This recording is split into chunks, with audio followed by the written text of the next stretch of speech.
Que la paix soit sur vous, les Gaulois et les Gauloises, courageux résistants à la dictature qui bientôt ne sera plus mondiale mais locale, puisque nous aurons réussi à bouter les satanistes hors de France et à y rétablir la monarchie. Dans cette vidéo, je vais aborder deux sujets sans m'y attarder beaucoup. Le premier, c'est parce que quelqu'un sur Facebook m'a demandé de dire un mot dessus. Bon, c'est vrai que c'est un sujet important.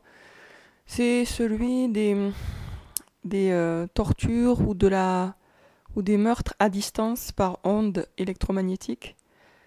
Alors, pour ceux qui pensent que c'est bizarre, biscornu, que ça n'est pas possible, si ça existe, regardez par exemple les vidéos de Béatrice Elbez, mais c'est juste un exemple. Il y a eu le chimiste autrichien ou allemand qui a été tué à distance, torturé et tué à distance par micro-ondes, je suppose, enfin en tout cas par des ondes. Et avant ça, moi j'avais déjà vu beaucoup de témoignages en anglais, sur des forums en anglais. Et en fait, ce qui ressortait de tous les témoignages, c'est qu'il y avait des gens comme ça qui étaient ciblés, torturés de façon diverse et variée, bien horrible. Et il y a aussi des faux torturés qui se mettent en avant et qui bon, voilà, font partie de l'opposition contrôlée. Bon, tout ça c'est dans le monde anglophone. Donc c'est peu connu du côté français. Du côté américain, peut-être c'est peu connu aussi d'ailleurs, mais bon, en tout cas, moi j'en avais entendu parler de ce côté-là. Mais c'est une réalité, malheureusement. Alors, comment ils s'y prennent? Je n'en sais rien. J'ai tendance à penser qu'ils ont quand même besoin de certaines données de la personne, peut-être de son ADN, pour pouvoir la cibler spécifiquement, puisque c'est pas des tortures enfin, c'est des tortures qui visent vraiment une personne en particulier. Donc, je pense quand même qu'il suffirait pas d'avoir le nom et le prénom pour vraiment pouvoir cibler la personne, d'avoir besoin de plus quand même. Mais ça, c'est une supposition, ça me paraît logique, disons. Euh, mais à part ça, je n'en sais pas plus. Ce qui est certain, c'est qu'ils ont des technologies beaucoup plus sophistiquées que ce qu'on connaît, nous. Et par exemple, il y a aussi une technologie, dont j'ai déjà parlé dans des vidéos, mais ça fait longtemps, euh, qui explique ce qu'on appelle, de façon pas du tout exacte, l'effet Mandela. Et cette technologie permet de modifier à distance, des objets, euh, plusieurs objets à la fois. Alors c'est extrêmement bizarre comme technologie, mais ça explique que le penseur de Rodin, qui pendant longtemps, tout le temps, avait la main, le poing sur le front, ou on va dire le front appuyé sur le poing, a maintenant le menton appuyé sur le poing. Et ça, c'est pas juste le penseur de Rodin l'original, c'est aussi toutes les copies du penseur de Rodin. Donc c'est extrêmement bizarre, mais voilà, ils ont la capacité, ils ont une technologie qui leur ont permis de modifier la forme de cette statue et de toutes les œuvres qui en sont dérivées. Bon, malgré tout, il reste des traces directes et indirectes de la position antérieure de la statue, dans des comptes rendus d'exposition, dans la mémoire des gens, mais qui maintenant sont persuadés qu'ils se souviennent mal, etc. Et si vous me demandez mais pourquoi ils font ça, eh ben, je pense que c'est pour que nous doutions de nos perceptions, que nous n'ayons plus confiance en nous et en notre mémoire. Parce que plus on perd confiance en nous, plus on fait confiance à eux. Voilà. Voilà, ça c'était un premier point sur les technologies secrètes, torture à distance et modification de forme. Je ne sais pas si ça rentre dans ce cadre, mais il semblerait aussi qu'ils ont modifié certains livres. Moi, en tout cas, je me rappelle, mais alors très très clairement, de la manière dont se terminait jadis, il y a en 2005, on va dire. En 2005, euh, le livre de Darwin, principal, l'origine des espèces, se terminait d'une certaine manière, avec une certaine phrase, très marquante d'ailleurs, qui moi m'avait marqué et que j'avais citée, je pense, je sais plus où. Et depuis, eh bien, l'origine des espèces se termine autrement. Alors, est-ce qu'ils ont modifié sur l'original ou sur les éditions ou sur les deux? Je pense que c'est même sur l'édition originale qu'ils l'ont modifié. Ils ont bien pu modifier la statue du Rodin. En tout cas, maintenant, ça n'a plus rien à voir, la dernière phrase. Mais vraiment, ça n'a plus rien à voir. Et c'est censé être cette phrase-là depuis... c'est censé être cette phrase-là que Darwin a écrite en dernier. Enfin, qui est censée être la dernière phrase du livre. Moi, je me souviens très très nettement de la dernière phrase du livre de Darwin. C'était pas ça. Hein. Voilà, donc ils ont des technologies très sophistiquées qui leur permettent de falsifier des tableaux, des sculptures, des livres, enfin toutes sortes d'objets. Ils vont utiliser cette technologie, par exemple, pour modifier une vidéo sans la refaire. Ils vont modifier, par exemple, il y a une marque qui apparaît dans une vidéo, et bon, ils peuvent modifier le nom de la marque sans refaire la vidéo. C'est très curieux, mais bon, voilà, ils en sont capables. Alors, ça c'était un premier point. Je voulais aussi parler d'autre chose, mais peut-être ça va m'échapper. Oui, alors je vais en parler de façon un peu cryptée. L'épouse officielle de celui qui est censé être à la tête de l'État est en réalité son époux. Et ça a été prouvé par une journaliste dont le nom... Alors, je ne sais pas du tout à quel point c'est censuré là sur YouTube, donc je ne sais pas si j'en parle un peu directement, la vidéo va être censurée. Et je voudrais pas que ma chaîne soit censurée parce que là, elle a déjà été signalée une fois ou deux, donc ça risquerait de faire un blocage définitif. Donc je vais être très prudente. Donc cette journaliste, elle s'appelle N comme Nathalie, T comme Tata, A comme Amélie, donc N-A. Bon, vous pouvez continuer, vous avez deviné, je pense. Donc en fait, la première dame du pays, c'est un premier monsieur du pays. Et ça ressort d'un live de 4 heures, hyper bien documenté, donc hyper convaincant pour ceux qui l'ont écouté. Alors, il a disparu de YouTube, il a été censuré, mais on le trouve encore ailleurs. On le trouve sur Odyssée, je crois. J'en ai regardé 3h30, je crois, il me reste un tout petit bout à regarder. Franchement, très intéressant, très bon travail, bravo à la journaliste qui est une vraie journaliste, qui n'appartient pas du tout au sérail des abrutis, des propagandistes. Et vraiment, elle a fait un travail magnifique, quoi, vraiment. Un travail d'investigation. Et donc, ça c'est sûr, comme Michelle Obama, c'est le même scénario. Michelle Obama, dont il est assez connu de nos jours que ce n'est pas une dame. Donc là, c'est le même scénario en France. Avec en plus tout le côté différence d'âge extrême, hein, parce que la différence d'âge est beaucoup plus grande que ce qu'elle est censée être en fait. Elle serait, d'après la journaliste qui a bien enquêté, de au moins 30 ans la différence d'âge. Et donc, qu'est-ce que je voulais dire ? Et donc, j'espère que ça va pouvoir jouer dans le bon sens. Ça serait important de faire circuler cette information qui n'est pas du tout un détail. Hein. Après, je ne sais pas si la majorité des Français et des Françaises ne sont pas trop abrutis pour que ça leur fasse un électrochoc. Ils sont capables de dire « Oh, ça ne nous regarde pas », comme si le fait qu'on leur ait menti pendant des années et des années, c'était pas un problème. Mais bon, après tout, les gens qui n'aiment pas la vérité, c'est normal qu'ils soient en paix avec le mensonge. Voilà. Alors, je vais quand même aussi vous lire un petit texte que j'ai écrit. Enfin, c'est un extrait de mon journal actuel. Voilà. Quoique ça va être peut-être censuré encore par YouTube. Bon, je vais faire bip. Je vais me censurer moi-même. Quand bien même on croirait que le bip existe et qu'il tue, ce ne serait pas une raison de se faire piquer.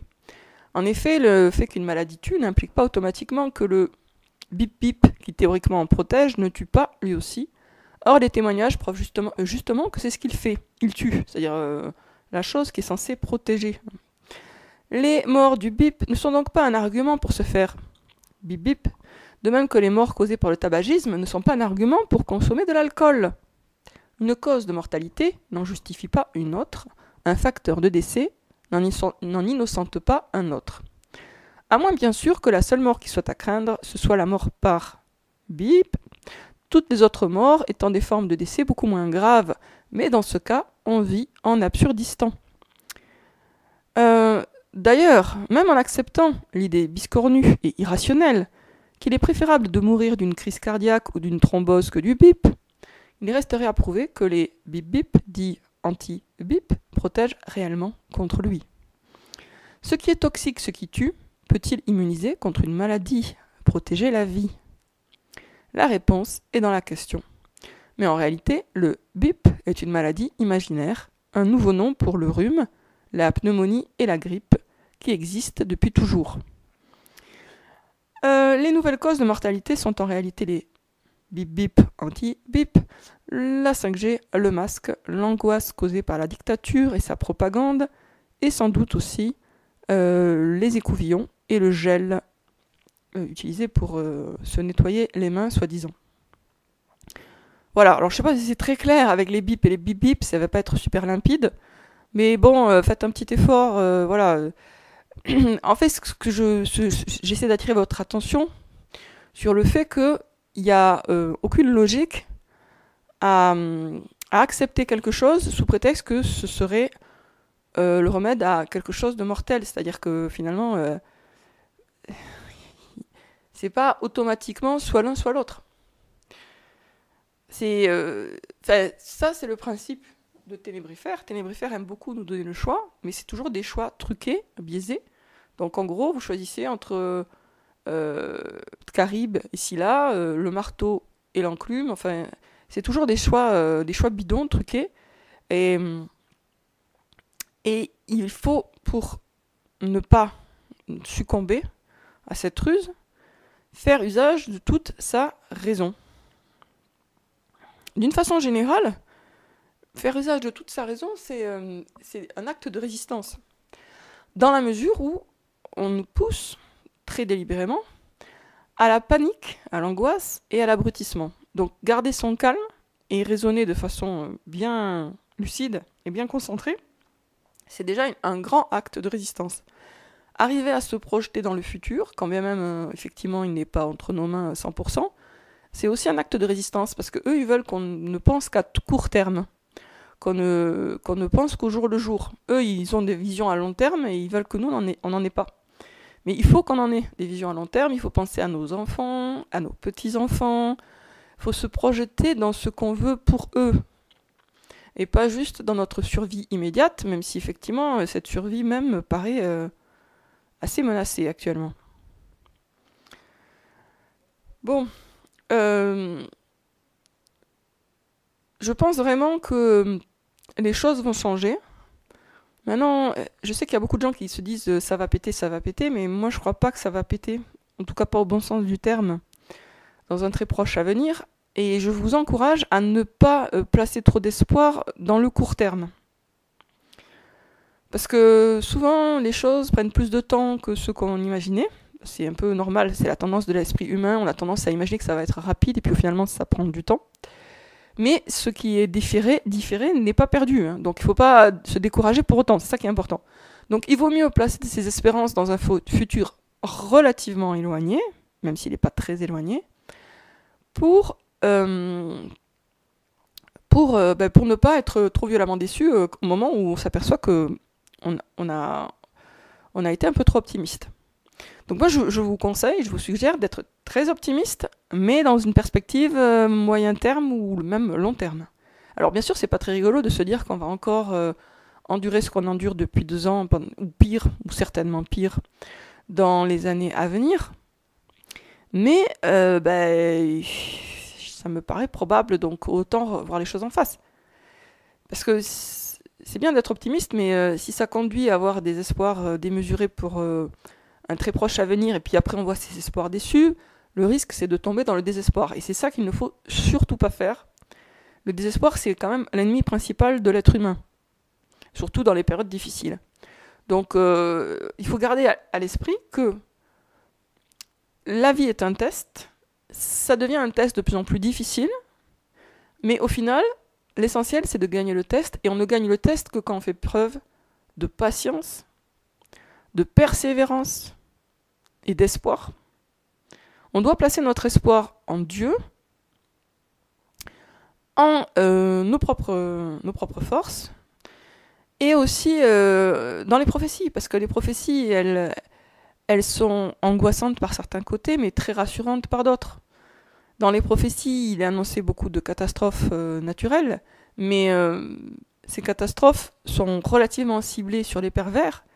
Donc finalement, le seul espoir de s'en tirer, c'est bien sûr pas de se soumettre à une autorité injuste qui nous promet de toute façon une mort à court terme et l'enfer ensuite, hein, mais de se soumettre à Dieu et de lui demander sa protection à lui, et d'avoir confiance dans le fait qu'il a un plan pour nous. Il a un plan pour nous, il a un plan pour la France, et c'est à nous de monter à la hauteur de ce plan pour devenir l'instrument de sa réalisation, pour devenir l'instrument de sa volonté pour la France. Soyez attentifs aux signes, on a tous un destin, Dieu nous a prévu quelque chose pour chacun de nous. Mais c'est à nous de monter à la hauteur, c'est un peu comme une espèce d'immeuble. Notre destin, peut-être il est à l'étage 3 ou 4, et nous, si on est encore au rez-de-chaussée, il faut qu'on monte, quoi. Il faut qu'on monte pour arriver à la porte qui nous mène à notre destin. Donc, en fait, tout dépend de nous, en ce sens que tout dépend de notre volonté de nous élever spirituellement. Plus on montera, et plus Dieu nous facilitera l'action. Mais il faut toujours garder à l'esprit que on a besoin de patience, on a besoin de sagesse, on a besoin d'espoir. Donc cultivons l'espoir, mais pas trop au court terme. Cultivons la patience, cultivons la persévérance, sachons finalement que même si tout paraît angoissant, chaotique, etc., l'essentiel reste de faire les bons choix. L'essentiel n'est pas de survivre, l'essentiel est de faire les bons choix. De faire les bons choix chaque jour et de faire les choix qui permettent d'atteindre plus de proximité avec Dieu, de se rapprocher de Dieu. Sur ce, je vous dis à très bientôt les amis.